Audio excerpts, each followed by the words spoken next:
Hi everyone, welcome back to sunny Fuerteventura for this week's video. We're heading up into the mountains to give you a different view of the island. We've got loads of information this week, so if you want all the latest on when the borders are reopening, what that means, a bit more info on more hotels that have announced dates, stay tuned and we'll give you as much information as we can.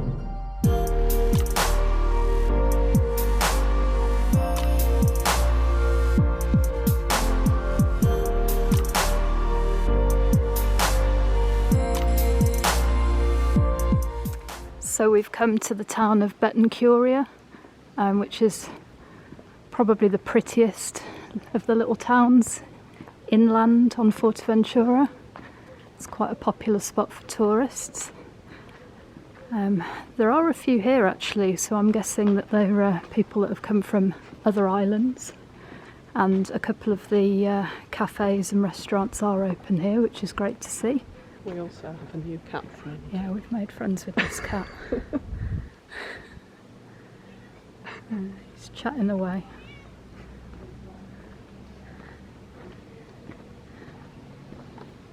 A lot of the cafes here have got really lovely bright coloured flowers.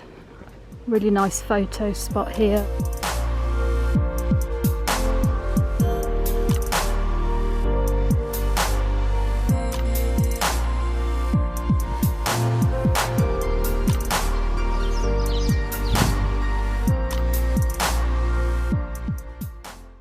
In the last video you may recall that we thought that it was possible that we would have entered the new normal. I hate that term, but that's what they're calling it. That's what they're calling it here in Spain, the new normal. So there was a possibility of that starting sooner here. The president of the Canary Islands said that that would be the case, but then backed out of that and decided against it at the last minute. So we are still in phase 3 here. We will enter this new normal on Monday the 21st with the rest of Spain.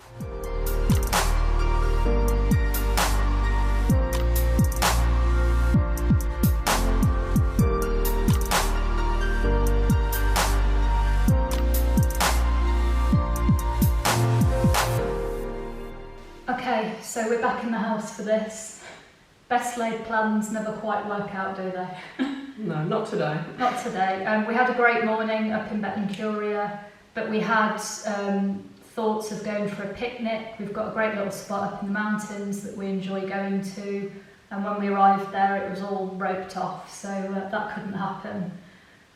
We did try somewhere else. We did, but it was breezy, so it was nice, but it was just too noisy for filming, so we gave up on that idea. Yeah, the external microphone that I ordered for the camera is still somewhere in the postal system on its way here. The last update I think was the 7th of June, so it will probably turn up tomorrow, that's sod's law, but in the meantime we just have to be a bit careful about the wind noise. And the information on this week's video is just so important that we want to make sure that you can actually hear us clearly. So we've come back home for this.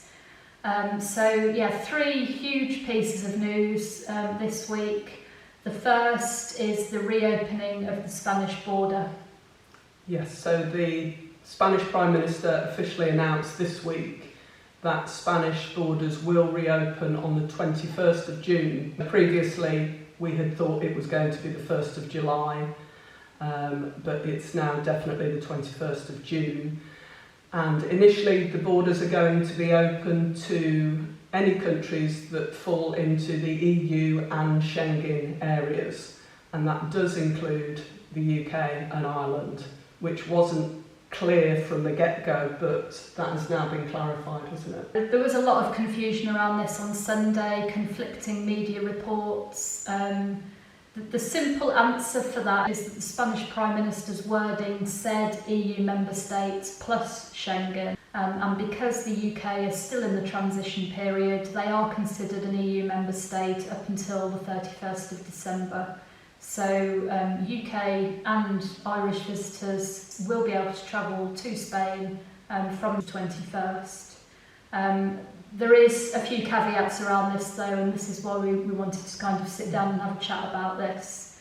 The first, and this is a pretty big deal, is the UK quarantine period. So Spain, just today, the Foreign Minister has said she's not happy that the UK have the 14-day quarantine period and Spain don't. I think they've always talked about a coordinated approach across the EU. So there is a possibility that Spain may introduce a quarantine period for UK visitors if that quarantine is still in place in the UK.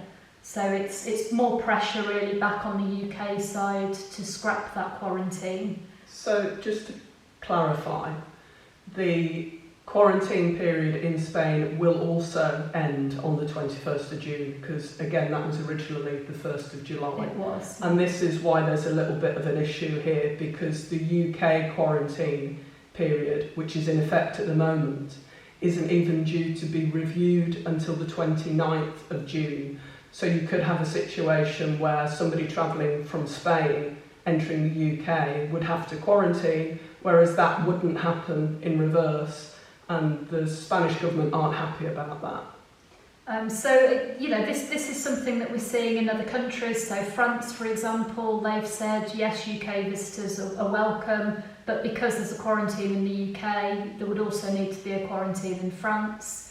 So this is probably just a consistent approach that Spain are threatening to bring in. This hasn't been confirmed yet, but it's something to keep a close eye on, because if for whatever reason the UK quarantine is extended, it could well be an issue for UK visitors coming to Spain. The second caveat around coming to Spain at the moment from the UK is the Fco Travel Advisory, which is warning against all but essential travel. Now, whilst that is an advisory, so it probably won't stop flights from restarting, it could well affect your travel insurance. It's worth getting in contact with your travel insurance provider to clarify what you are and aren't covered for.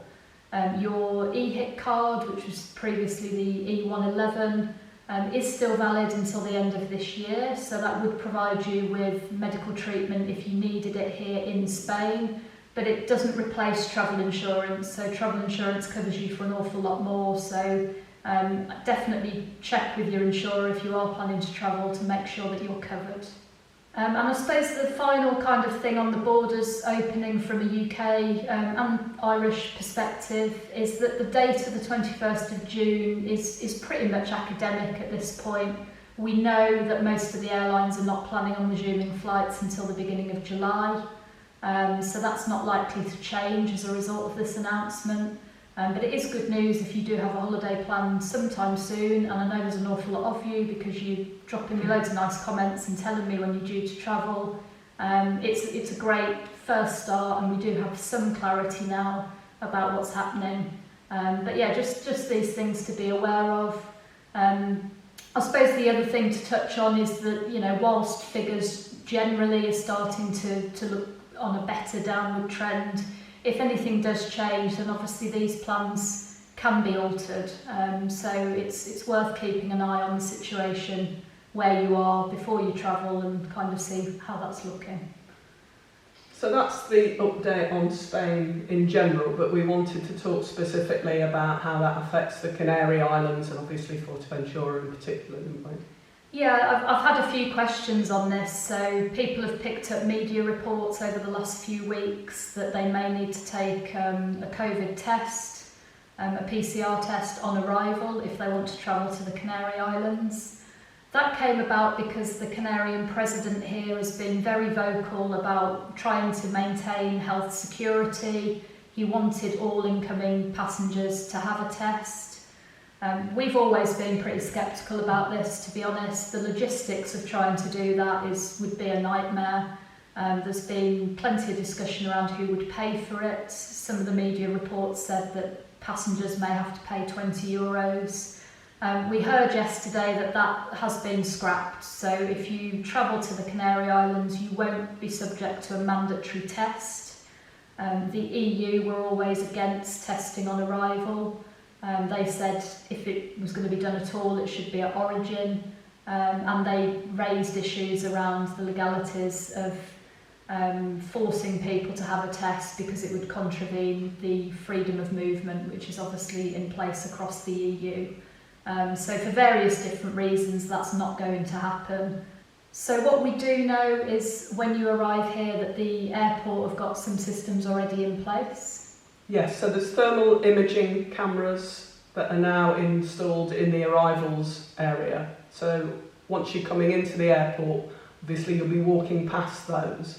And that's something we experienced earlier this year when we were in Southeast Asia, and it's really no big deal. It's not anything that you particularly notice. No.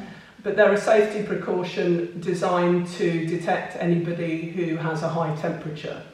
So if they do pick up anybody with a high temperature, then those people will be subject to undergoing a PCR test, which makes sense. So rather than just testing anyone, they're going to be testing people who are at high risk. The other people who may face a test would be those who are reporting symptoms. And part of the arrivals process also will entail completion of a health declaration card, which we haven't seen yet what that's going to look like, and it could be either written or electronic. But we know from the pilot study that's being done in the Balearics at the moment that it's likely to consist of people having to self-report any symptoms plus advice on what to do if symptoms do develop, and also you'll need to have your contact details on there in terms of where you're staying whilst you're on holiday. Yeah, again, something we experienced when we were travelling earlier in the year. In our case, it was a physical form.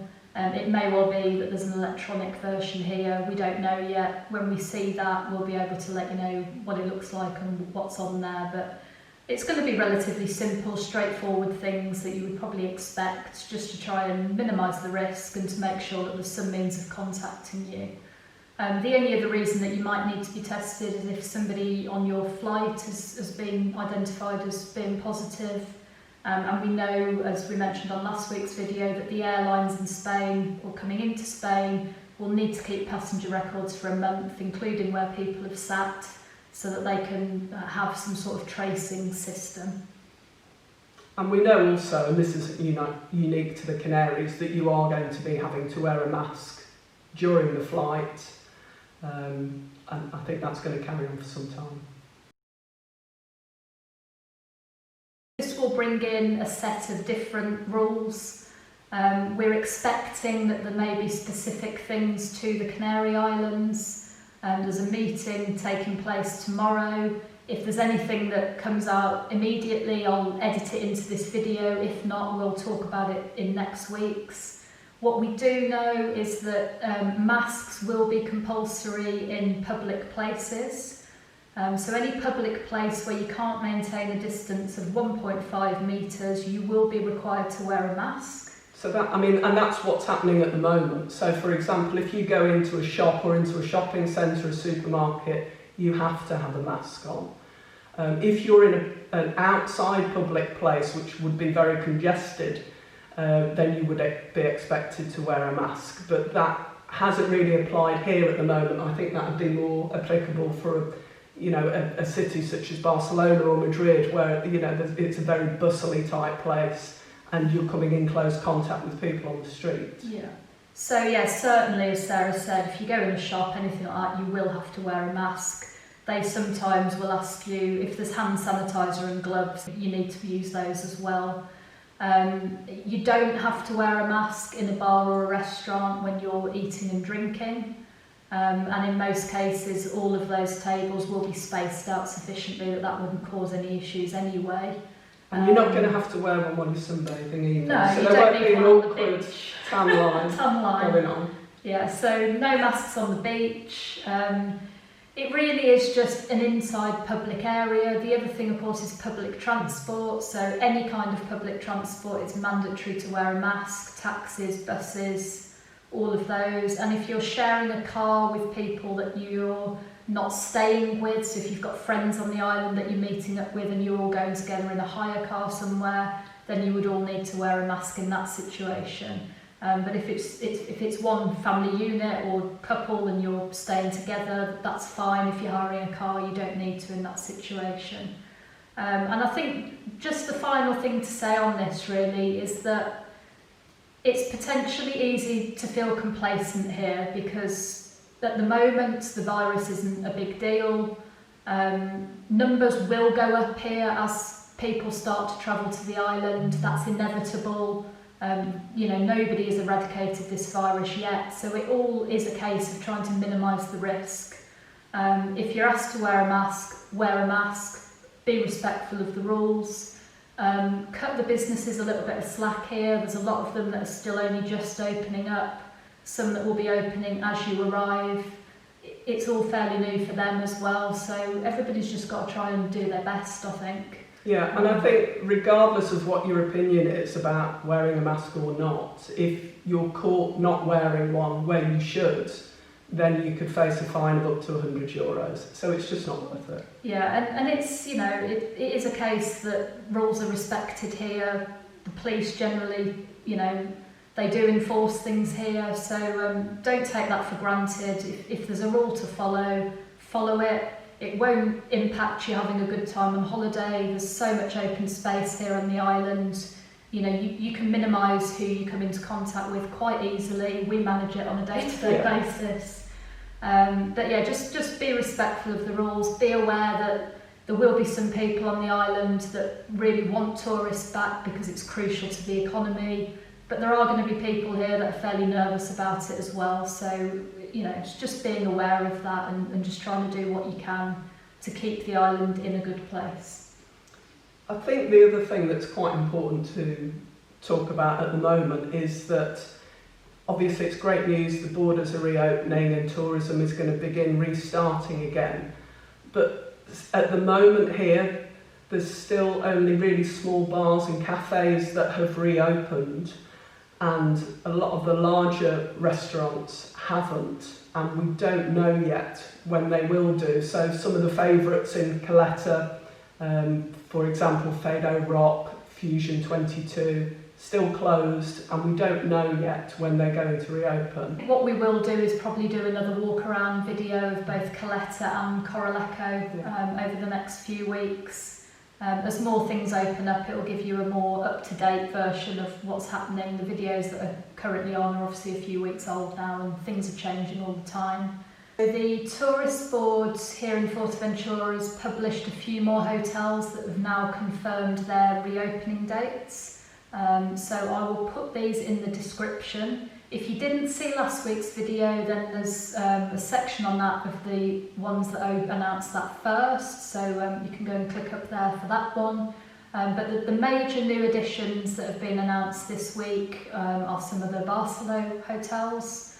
So Barcelo Castillo Beach in Cala will reopen on the 1st of July. And the Barcelo Corralejo Bay will reopen on the 1st of July as well. The other one on the list was the Dunas Club up in Corralejo, which I know somebody asked me about and I didn't know at the time, but that is now confirmed for the 26th of June. So that's one of the ones opening up slightly sooner, which is good news. I think it may well be that now that the hotels are starting to announce opening dates, that the bars and restaurants may well follow suit. I think obviously everybody's been waiting for everybody else before they make a move. So as and when we know any more, we'll share it obviously.